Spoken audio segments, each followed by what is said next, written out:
The Sami people were to be considered as the biggest danger to the Swedish national state and for the Swedish citizens because of our degenerative impact.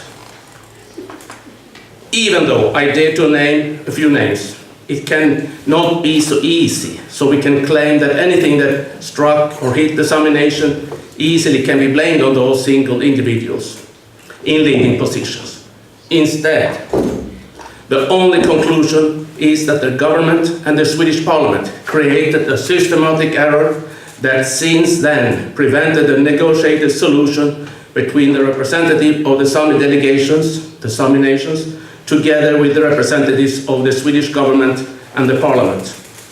Ultimately, one can reasonably say that the Swedish parliamentary system with universal and equal voting rights was founded on the basis of racism.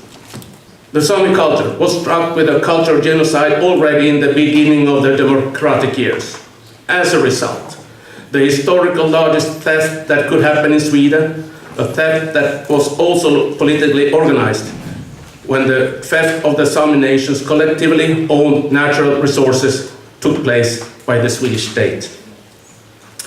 Remarkably enough, the discrimination ombudsman, DO, stated almost 100 years later, 21st of March 2013, then DO, discriminating ombudsman, stated, "Racism is a force that permeates Western society and underpins the structural and institutional discrimination in Europe and Sweden."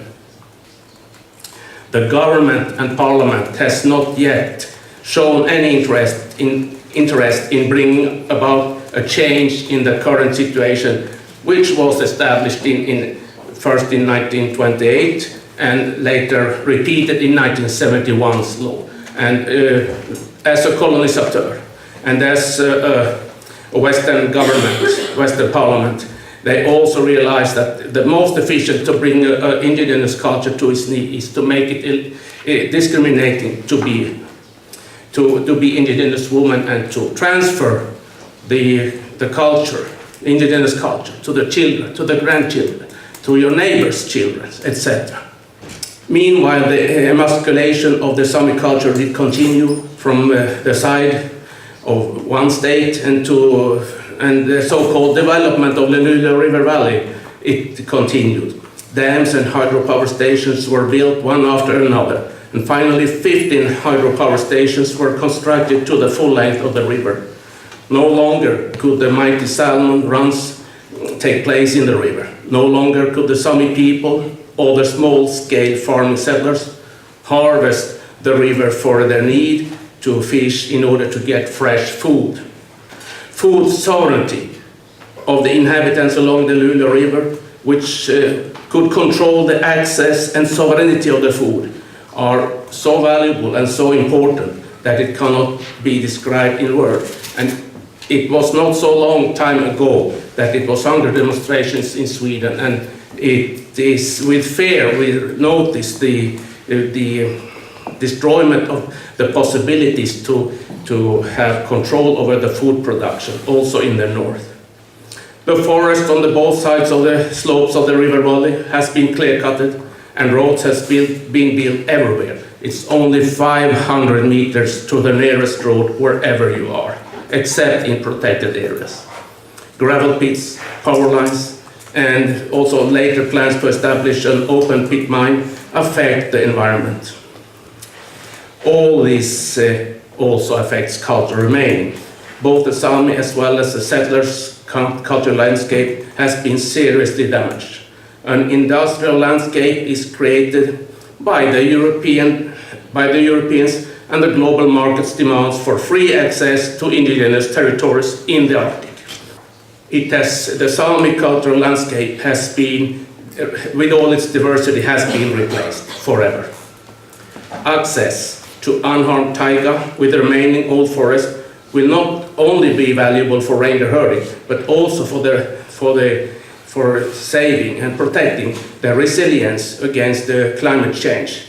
Instead, all the harm of the environment in all its aspects will make the climate change escalate in an even more profound way in the Arctic, in northern Sweden and Finland, member of the European Union. It is difficult to see a future with improvements in that process, which has led more or less to the creation of an Arctic desert. It's not such a pleasant reading, but I will also have to say that the Sami people have never had better opportunity than we have now to talk for ourselves and to know what is good for us. Since the creation of the Sami Parliament and our common working body, Sami Parliament Council. Today, the indigenous peoples of the circumpolar Arctic and maybe the world can unite with this phrase, with this poem from Paulus Utsi. As long as we have water where the fish lives, as long as we have land where reindeer graze and wanders, when our homes are no longer visible and our land is devastated, where shall we live then? Paulus Utsi. Thank you for your attention.